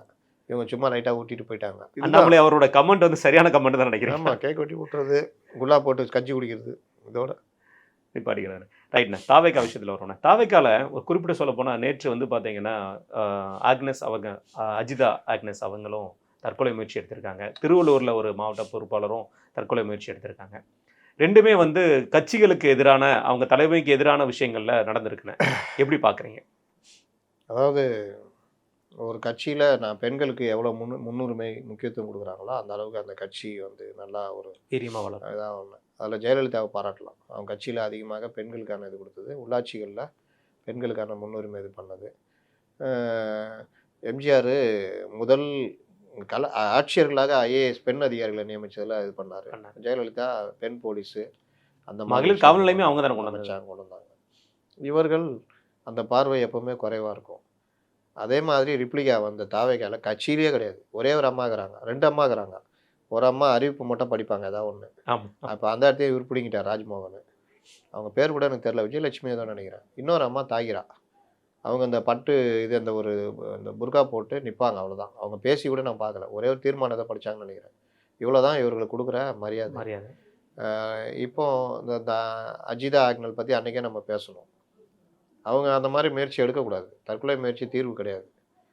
தூக்க மாத்திரை சாப்பிட்டு ஹாஸ்பிட்டலில் அட்மிட் ஆகிருக்காங்க. இல்லை அவங்க என்ன பிரச்சனைனா, பிரச்சனை எனக்கு பதவி கொடுக்கல, இந்த மாதிரி கொடுத்துருக்காங்கன்னு அவங்க போராட்டம் நடத்துகிறாங்க. ஆனால் இவர்கள் பண்ண அவதூறு இருக்குல்ல, நீங்கள் தலைவர்களில் மேலே இருக்கிறது கீழே வரைக்குமே திமுக கைகூலின்னு பேசலாம். என்னதுக்காரு? உனக்காக உழைச்சி அங்கே ஒரு அடையாளமாக இருக்கிற ஒரு லேடியை திமுக உனக்கு அதுதான் இவர்கள்ட்ட பிரச்சனை. தாவேக்கால என்ன பிரச்சனைனா, நம்ம எதாவது புத்தி சொன்னால் கூட வேறு ஏதாவது திட்டுறது, கண்டபடி திட்டுறது. ஏன்னா ஒரு பெரிய உதாரணம் சொல்லலானே, ஸ்டெர்லைட் விஷயத்தில் துப்பாக்கி சூட்டுப்பட்டு இறந்து போன அந்த ஸ்டோலினோட அம்மாவை கட்சியில் நினைச்சாப்ல. ஆமாம், அஜிதா. அதே மாதிரி பல பேர் அந்த எந்தெந்த விஷயங்களில் பாதிக்கப்பட்டிருந்தாங்களோ அவ்வளோ பேரையும் கட்சியில் நினைச்சது அஜிதா. நீ அடையாளமாக இருக்கிறாங்க, தாவேக்காவுடைய அடையாளமாக. நீ யாரோ ஒரு கீதா ஜீவனுக்கு தெரிஞ்ச ஒருத்தர் சாமுவேல் ராஜன்றதை போட்டேன்னா அது கேட்குறாங்க. ஒன்றும் கட்சிக்கு நான் என்ன சொல்கிறோம், எங்களுக்கு இதெல்லாம் தேவையில்லாத விஷயம். உங்கள் கட்சி பிரச்சனை, ரோட்டுக்கு வந்தனால தான் பேசுகிறோம். நீ உள்ளே கூப்பிட்டு வச்சு பேசி மேட்டரை முடிச்சு விடு. வெளியில் வந்து போய் பேட்டி கொடுப்போம், தலைவர் எடுத்தால் முடிவு நல்ல முடிவாக தான் இருக்கும் அப்படின்னு சொல்கிற மாதிரி சொல்லு. பொது ஜெயில வெக்கமே இல்லாமல் பின்வாசல் வழியாக தப்பிச்சு ஓடுறதே உன் பொழைப்பா, தலைமறைவாகிறதே உன் பொழைப்பா. இதுக்கு ஒரு கட்சியா? தலைமறைவாக சின்ன ஒரு நிர்வாகியை கூட சந்திக்க முடியாமல் ஓடி ஒளிகிறேன்னா நீ என்ன நாளைக்கு செய்யறது, என்ன பண்ண போகிற? ஏன்னா தகுதி இல்லாத ஆளை போட்டால் அப்படி தான். இப்போ உட்காந்து அவர் கவனம் எல்லாம் அந்த ஜனநாயகனை எப்படி வெற்றியடை வைக்கணும், டிக்கெட்டை எப்படி விற்கணும், இதுதான் அவருடைய எண்ணம் இருக்கும். என்னமா இருக்கும். இவன் மலேசியா போயிட்டு அங்கே போயிட்டு என்னென்ன பண்ணணுன்றது தான். இப்போ இந்த அம்மா தற்கொலை மட்டும் இல்லை, திருவள்ளூரில் என் பேரை ஏன் போடலன்னு இன்னொரு நிர்வாகி பெருசாக மாவட்ட செயலாளர் யாரோ கேட்க, இன்னொரு நிர்வாகி அவரும் தற்கொலை பண்ணிருக்காரு. அப்போ தற்கொலை விரக்தி கழகம்னு வச்சுக்கலாமா? தாவேக்காவை தற்கொலை விரக்தி கழகம், விரக்தியால் தற்கொலை பண்ணுற கழகம்னு. என்னையா இது? கொஞ்சமாவது இந்த இந்த திமிர்த்தனத்தை விடுங்கன்றேன். கலைஞர்கிட்ட, எம்ஜிஆர்கிட்ட, ஜெயலலிதாட்டெலாம் இருந்தது என்னென்னா, முதல்ல கட்சிக்கு பேஸே கீழே இருக்கிற மாவட்ட நிர்வாகிகள், மாவட்ட செயலாளர், இவங்க தான். அவங்க குறைகளை காது கொடுத்து கேளுங்க. மோனோபாலியாக இருக்காதீங்க. புஷி முடிவெடுத்துட்டா கரெக்டு தான், நான் கேட்கவே மாட்டேன். இதுனா அயோக்கியதானம். அந்த அம்மா மறிக்க கூட இல்லை, அங்கே நிற்கிறாங்க, வரும்போது எதிரில் வர்றாங்க. ஆமாம், சரி மறிச்சாங்க, தப்பியா? கூப்பிட்டு அதுனா பிரச்சனைன்னு பேசி அனுப்பியா அப்படின்னு சொல்லணும். அவங்க ஆனால் பொதுச்செயலாளர் பின்வாசலில் ஓடிட்டார். இவர் வாட்டில் இவர் போயிட்டார். இவர் ட்ரோனுக்கு டாட்டு காமிச்சு போயிட்டார். இந்த அம்மா வாசலில் உட்காந்துட்டு லாஸ்ட்டில் வெளியில் வந்து பேச்சுவார்த்தை நடத்துகிறாங்க, தனியாக கூட்டி. இல்லைண்ணே, இவங்க பேசுகிறாங்கண்ணே, மாற்று கட்சியிலேருந்து வந்தவங்கன்னு சொல்லி பேசுகிறாங்கன்னா, இவங்க திமுகலேருந்து ஆதரவுன்னு சொல்கிறாங்க. ஆதவர்ஜுனா யார்? ஆதவர்ஜுனா ராஜ்மோகன். நிர்மல்குமார் யார்? ராஜ்மோகன் யார்? இன்னைக்கு வந்தவங்களாம் யார்? இல்லைன்னா புஷி ஆனந்த் யார்? புஷி ஆனந்த் யார்? காங்கிரஸ் தானே நீ? இதுதான் நிலமை. அதனால் அந்த கட்சி வந்து இன்னும் சொல்கிறேன், இன்னும் திருந்தலை. இது இப்படியே போச்சுன்னா தேர்தலுக்கு பிறகு இந்த கட்சியுடைய நிலைமை எப்படி இருக்குன்னு சொல்ல முடியாது. கண்டிப்பான. இதுக்கிடையிலண்ணே ஜனநாயகனும் பராசக்தியும் வந்து ஜனவரி 9 நேருக்கு நேர் மோதல். இது அரசியலில் பெரும் பரபரப்பாக பேசுறதுக்கு காரணம்னா, விஜய் அவருடைய கடைசி படம்னு சொல்லி விஜய் அவர்களாக அனௌன்ஸ் பண்ண விஷயம். நமக்கு அதை ஏற்றுக்கிட கூட முடியல. எனக்கு கண்டிப்பாக இருக்கும்னு. இந்த தேர்தலுக்கு முன்னாடி இருக்கிற கடைசி படம் விஜய்க்கு. பராசக்தியில் வந்து சிவகார்த்திகேயன் நடிச்சிட்டு இருக்கிறாரு. பராசக்தி யாருன்னு தெரியும், ரெட் ஜெயண்ட் அவர்களுடைய விஷயமாக இருக்கட்டும். மீண்டும் சொல்ல போனால் பராசக்திங்கிறது திமுகவோட அடையாளம், கலைஞர் அவர்களுடைய வசனம் மாதிரி. இந்த ஜனநாயகன் பராசக்தியில் மறைமுக அரசியல் எது இருக்க வாய்ப்பு இருக்கு? மறைமுக அரசியல் பேரில் மண்டாங்கட்டி தந்தை பண்ணிக்கிட்டு இருக்கிறாங்க. இந்த சிவகார்த்திகேயனுக்கு இதெல்லாம் எதுக்குன்னு கேட்குறேன். ரஜினி முருகன் மாதிரி நடிச்சிட்டு போகிறது தான் நல்லது. நீங்கள் புலி மாதிரி பூனை சூடு அந்த மாதிரிலாம் புரட்சிலாம் பண்ணால் வேலைக்கு ஆகாது. கொம்பு சூவி விடுற வேலையை முதலாளித்துவம் பண்ணோம். உனக்கு விஜய்க்கு எதிராக அவர் கொம்பு சூவி விடுற வேலை தான். நீங்கள் சீரியஸாக நினச்சா எங்களுக்கு சிரிப்பு தான் வரும். நாங்கள் சிரிப்பாக தான் பார்த்துருக்கோம். ஆமாம். பராசக்தியில் வந்து இந்திய எதிர்ப்பு போரெலாம் காமிக்கிறான் படத்தில். தெலுங்கில், ஹிந்தியில், ஏன்னா இப்போ எடுத்ததெல்லாம் பான் இண்டியா தானே. ஆமாம். அங்கே போய் தமிழ் எதிர்ப்பு காமிக்கிறீங்களா? அங்கே தெலுங்குன்னு எதை காமிக்கிறீங்க போல். இப்போ இந்த மாதிரி தான் உங்களுக்கு படம் ஓடுது. அதில் பல காட்சிகளை வெட்டணும்னு சொல்லிட்டு மறுபடியும் இதுக்கு போயிருக்குது அந்த படம். இவர் கடைசி படம் ஏதோ நீயா சொந்தமாக இல்லையா எடுத்தா இந்த பாலையான்னு ஒருத்தருக்கிறாரு ட்ரெயினுக்கு எதிராக கையை காட்டி நிப்பாட்டுவார். அந்த படத்தை ரீமேக் தானே பண்ணுறேன். ஊருக்கே தெரியும் அது என்ன கதைன்னு. என்டர்டைன்மெண்ட் சூப்பர் ஸ்டார்னு பாலையா அவ்வளோ சாதாரணமாக முடியாது. நம்ம வாட்டர் மெலான் ஸ்டார் மாதிரி அவர் என்டர்டைன்மெண்ட் சூப்பர் ஸ்டார். மைக் கொடுத்தா அப்படி தூக்கி போட்டு சுற்றுவார். பெண்களை பிடிச்சி அப்படி தள்ளி விட்டுது போன மேடையில் வந்தால பல கூத்துலாம் பண்ணிக்கிட்டு இருப்பார். காமெடி பீஸுங்க. இந்த மாதிரி எடுக்கிற படம் இது. அதனால் எச் வினோத்துன்றவர்னால ஓரளவுக்கு நம்பிக்கை இருக்குது. சரி அவர் கொஞ்சம் இதுவாக எடுப்பார் அப்படின்னு. இவங்க விஜய் படம் தான் தெரியுமே, பாதி படம் எனக்கு என்னென்னு எடுத்து கவுத்தி விட்டு தான் போவாங்க. அதனால் இவர்கள் எல்லோருமே வசூலை மையமாக வைத்தான் ஏற்கிறாங்களே தவிர எம்ஜிஆர் மாதிரியோ மற்ற திரைத்துறையினர் மாதிரியோ சமூக அக்கறையோடலாம் எடுக்கல. அந்த மாதிரி தான் நான் ஜனநாயகம் பார்க்குறேன். இதுவும் தான் பெருசாக எதிர்பார்த்தலாம் ஒன்றும் பெருசாக சாதிக்காது. தேட்டரில் நீங்கள் படம் நல்லா இல்லைன்னு தெரிஞ்சுக்குள்ளே போயிடும். இன்றைக்கி ஒரு படம் வந்திருக்கு சிறைன்னு எனக்கு பார்த்தேன். வெறுப்பாக தான் போனேன் நான். சினிமாவுக்கு போய் 2 ஹவர் நீ யாரா என் டைம் எடுக்கிற மாதிரி தான் என் மைண்ட் எப்போவுமே. வீட்டிலனா ஓட்டி பார்த்துக்குவேன் ஓடிடியில். சரி போனால் படம் வேறு லெவல் இருக்குது. ரொம்ப அருமையான கதை. அதில் ஒரு சீனில் கைதி வந்து இதுக்கு கோர்ட்டு கூட்டு போகும்போது கீழே இறங்கி பாத்ரூம் போகிற இடத்துல ஒரு போலீஸ் போய் இன்னொருத்தர் அடிப்பான், சண்டே ஆகிடும். 3 பேருமே இந்த இதில் இருக்கும்போது பஸ்ஸை எடுத்துகிட்டு போயிடுவாங்க. பஸ்ஸில் அந்த கைதி இருப்பான். அவன் முஸ்லீம் பேர், அவன் பேர் அப்துல் ரவுஃப்னு. அவன் ஒரு இடத்துல பஸ்ஸை நிறுத்திட்டு இவங்களுக்காக இறங்கிடுவான். அவங்க உடைமைகள்லாம் எடுத்துகிட்டு துப்பாக்கி உட்பட இறங்கி நேராக அந்த போலீஸ் ஸ்டேஷனுக்கு லோக்கல் போலீஸ் ஸ்டேஷன் போயிடுவான். இவங்க பஸ்ஸை மிஸ் பண்ணோன்னா இன்னொரு பஸ்ஸை பிடிச்சி போய் அந்த பஸ்ஸை மடக்கி பெரிய இதெல்லாம் ஆகும். அப்புறம் ஸ்டேஷனில் போய் புகார் கொடுக்கலான்னு போனால் உள்ளே உட்காந்துருப்பான். அடிக்க போவாங்க. அந்த எஸ்ஐ தடுத்து திட்டி விடுவான். அவன் நேராக இங்கே வந்திருக்கிறான், அவனை போய் அடிக்க போகிறீங்க நீங்கள் உங்கள் முட்டாள்தனத்துக்கு அப்படின்னு திட்டுவாப்பில். திட்டிட்டு டீட்டெயில்ஸ் சொல்லணும் வாங்கும்போது துப்பாக்கி கொடு, புல்லட்ஸ் கொடுன்னா புல்லட்ஸ் லோடில் வச்சு அப்புறம் பஸ்ஸில் போவீங்க நீங்கள்னா சார் அவன் முஸ்லீம் கைதி, அவன் இஸ்லாமியர் அவன் அப்படின்னா. இஸ்லாமியர்னா அப்படின்னு அப்படியே முழிப்பாருங்க. நானும் இஸ்லாமியர் தான், என்னையும் சுடுறா அப்படின்னுவோம். அப்புறம் என் கண்ணில் நிற்காதீங்க ஓடுங்க அப்படின்னு. ஓடி போனோம்னா வெளியில் வந்தோன்னா வழியில் நிற்பாங்க. பஸ் ஸ்டாண்டில் ஒரு கூப்பிட்டு போவார். அப்போ சொல்லுவார், அப்துல் ரவுஃப்ன்ற பேர் தெரியுமா உனக்கு? தெரியாது சார். இலங்கை தமிழருக்கு உண்ணாவிரதம் வந்து உயிர் நீத்த ஒரு போராளி அப்துல் ரவுஃப். நாங்களும் இங்கே இந்தியனா தமிழனா இந்தியனா வாழ்ந்துட்டு தான் இருக்கிறோம். முதல்ல அதை புரிஞ்சுங்கடா அப்படின்னும். அந்த வசனம்லாம் வந்து ரொம்ப ஒரு இது. அந்த படம் வந்து பார்த்தீங்கன்னா காவலர்கள் எப்படி இருக்கணும், குறைந்தபட்சம் உங்கள் குடிக்கிற அதிகாரத்தை அந்த மக்களுக்காக கொஞ்சமாவது இறக்கத்தோடு செயல்படுங்கன்றது தான் அதோடைய அடிப்படை. இதுவே அந்த படத்து கதை நம்ம ஃபுல்லாக சொல்ல முடியாது. ஒரு அற்புதமான அந்த இதை நம்ம அது பார்த்தோம். இந்த மாதிரி அக்கறையோடு எடுக்கிற படத்தை பார்த்து முடிச்சுட்டு வந்தோம்னா நமக்கு அப்படியே ஒரு அழுத்தத்தை கொடுக்குது. முதல்வர் சொன்னார்ல, அந்த மாதிரி அழுத்தத்தை கொடுக்குது. ஆனால் இவனுங்க எடுக்கிறானுங்க பாருங்கள், 6000 கோடி 8000 கோடி வெளிநாட்டில் பாட்டு கண்டபடி எடுத்து இருட்டில் எடுக்கிறாங்க. நானே இருட்டில் உட்காந்து பார்க்குறேன், படமும் இருட்டில் இருக்குது. கேட்டால் இதுதான் புதுமைன்றான். ஆயுதம் கடத்துறான், அந்த இது போதை மருந்து கடத்துறான், நன்னோட்டில் பாட்டு பாடுறான், ஐட்டம் டான்ஸ் ஆடினுங்கிறாங்க. பார்த்துட்டு வெளியே வரும்போது செம்ம தலைவலி வருது. அதனால தான் சினிமா விட்டாச்சு. எப்பா நீங்களே யாராவது நண்பர்லாம் கூப்பிடுவாங்க ப்ரீவியூ. ஐயோ இந்த 2 ஹவர் கொடுமையெல்லாம் நான் அனுபவிக்க முடியாது. அந்த நேரத்தில் நான் வேறு ஏதாவது படிச்சுட்டு இருப்பேன், ஏதாவது பண்ணிட்டு இருப்பேன், போங்கடான்றது. இப்படி தான் இருக்குது. இந்த லட்சத்தில் இந்த 2 படம் வந்தான்னா வராட்டின்னா கண்டிப்பாக. அதனால் அதை விடுங்க. இறுதியான பிரேமலதா அவர்கள், அந்நியார் பிரேமலதா அவர்கள் நேற்று வந்து கடுமையாக ஊடகத்தை சாடியிருக்கார். அதை சாடின விஷயமும் வந்து ரொம்ப அற்புதமான விஷயங்கள். அவங்க சில கேள்விகளை கேட்டுதான் சாடியிருக்காங்க. எங்களுக்கு 6 தொகுதின்னு எந்த கட்சி சார்பாக எந்த தலைமை ஏன் சொல்லக்கூடாது நான் கேட்குறேன். ஏன் சொல்லக்கூடாது? ஆனால் அவங்க கேட்ட கேள்வி நியாயமான ஒரு விஷயம் தான். என்ன நீங்கள் கேட்டால் 6 தொகுதின்னு சொல்கிறாங்க, 6 தொகுதின்னு சொல்கிறாங்களே அப்படின்னு கேட்டால் இல்லைங்கன்ட்டு போங்க. பத்திரிகைகள் அவர்களுடைய கணிப்புகளை எழுதுறதுல என்ன தப்பு இருக்கு? இல்ல அவங்க என்ன சொல்றாங்கன்னா, எங்களை வந்து நீங்க மட்டம் தட்டுறதை விட அந்த கட்சிகள் எப்படி சொல்லி நீங்க எவ்வளவு வாங்குறீங்கன்னு பார்க்க தானே போறோம். மட்டம் தட்டுறதுலாம் மட்டம் தட்டுறதுல எங்கங்க வருது? ஒரு கணிப்பு எழுதுது பத்திரிக்கை. தமிழிசை காட்டே இந்த கேள்வி கேட்கப்பட்டுச்சுன்னு கேள்வி கேட்க போகும்போது எங்க நாங்க சொல்லல, அதிமுக சார்பும் சொல்லல. நீங்க போட்டா எப்படிங்க? அது வந்து அக்கா அந்நியார்ட்ட கேட்கறதுக்கு முன்னாடி அக்காட்ட கேட்டாங்க. ம். அக்கா சிம்பிளா முடிச்சிட்டாங்க. நாங்க அவ்வளோதாங்க. சொல்லவே இல்ல. இவ்வளோதான். ஓ இப்படிதான் கடந்து போகணுங்கிற ஒரு மாதிரி. வேற என்னங்க? ஏங்க ஒரு பேச்சுவார்த்தை நடக்குதுன்னு தகவல் வருது. அதில ஒரு யூகமா இவ்வளோ கேட்டிருக்காங்க, அவ்வளோ கேட்டிருக்காங்கன்றாங்க. உங்களுக்கு என்ன பிரச்சனைன்னா, நீங்க பெருசா ஏதோ டிமாண்ட் எதிர்பார்க்குற இடத்துல 6ன்னு போட்டோம்னா உங்களுக்கு கடுப்பாகுது. அந்நியார் அந்த அது வார்த்தையை வந்து எங்க தவிர்த்திருக்கலாமோ? சம்மந்தப்பட்டது? எங்கள்ட்ட கேட்கணும். இந்த ஆணவ துணிலாம் வேலைக்கு ஆகாது. இல்ல அந்த அந்நியார் வார்த்தைகள்ல ஒரு விஷயம் வந்து அவங்க என்னன்னா, எப்பவுமே அப்படிதான். இந்த கட்சி நாசமா போகும் அப்படிங்கிற மாதிரி ஒரு கட்சி விஷயம். நாசமா போவோம். அதுன்றது அது எல்லாம். தவிர்த்திருக்கலாங்கிற மாதிரி இருக்கானா எப்படின்னு? அதெல்லாம் வந்து ஓவர் உன் கோவத்தெல்லாம் கண்டபடிலாம் காட்டக்கூடாது. ஒரு தடவ இதே மாரி தான் பண்ணி ரொம்ப கேலிக்குள்ளானாங்க. அதெல்லாம் கிடையாது. ஒரு பத்திரிகைகள் இருந்தா 10 விஷயம் போட தான் செய்வோம். மறுத்துட்டு போங்க. நீங்களா கணக்கு சொல்றீங்க. வச்சுக்கங்கன்னுங்க. அது எடப்பாடி பழனிசாமிய பார்த்து கத்துக்குங்க. அவர படுத்தாத அவமானமா? பைத்தியக்காரத்தனமான கேள்விலாம் கேட்பான். நீங்க எப்பா நீங்களா முடிவு பண்றீங்க. பண்ணீங்கப்பா அப்டின்னா பண்ணிக்கோப்பா. போவாரு. 6 போடுவான், 60 போடுவான். 60 போட்டா கம்முனு இருப்பீங்கல்ல? என்ன செய்வீங்க? இதுதான் விஷயம். இவங்க என்ன பிரச்சனைனா, இவங்க வேற ஒரு கணக்கு வச்சுக்கிட்டு இருக்காங்க. அந்த கணக்கு மாறா இவ்வளோதான்னு கணக்கு குடுத்தோனே வெறுப்பு. கண்டிப்பா. பிஜேபியில யாராவது சண்டை போட்டாங்களா? நீ எப்படி 25 சொல்லலான்னு? 27 சொல்லலான்னு? ஆக்சுவலா அதான் நடந்திருக்கு. 100 கேட்டாங்கன்னு ஒரு பத்திரிகையில எழுதியிருக்காங்க. அவங்க முறிச்சுக்கிட்டு போயிருக்காங்க. அப்படின்லாம் எழுதியிருக்காங்க. அதெல்லாம் வந்து ஒவ்வொருத்தருக்கும் எழுதுறதுக்கு உரிமை இருக்குது. எது உண்மைன்னு கரெக்ட்டா இது பண்ணுமோ வரப்போகுது. நம்ம கூட சொன்னோம். 40 கேட்டாங்க. 30னா மனசளவுல இருக்கிறாங்க. 25 தர்றேன்னு சொல்லியிருக்காங்க. 25ம் ஜெயிக்கிற மாரி குடுங்கன்னு கேட்டிருக்காங்கன்றோம். அவ்வளோதான். இது கூட உண்மையான்னு எனக்கு எப்படி தெரியும்? எனக்கு பாஜகல ஒருத்தர் நெருக்கமானவர் சொன்னாரு. அப்போ அந்த தகவல் தான் நான் சொல்ல முடியும். இது உண்மையா இருக்குமா? பொய்யா இருக்குமா? எனக்கு எப்படி தெரியும்? வந்தா தான் தெரியும். கண்டிப்பா. அவ்வளோதான். அதுக்கு நன்றி. உங்க நேரத்தை நன்றி.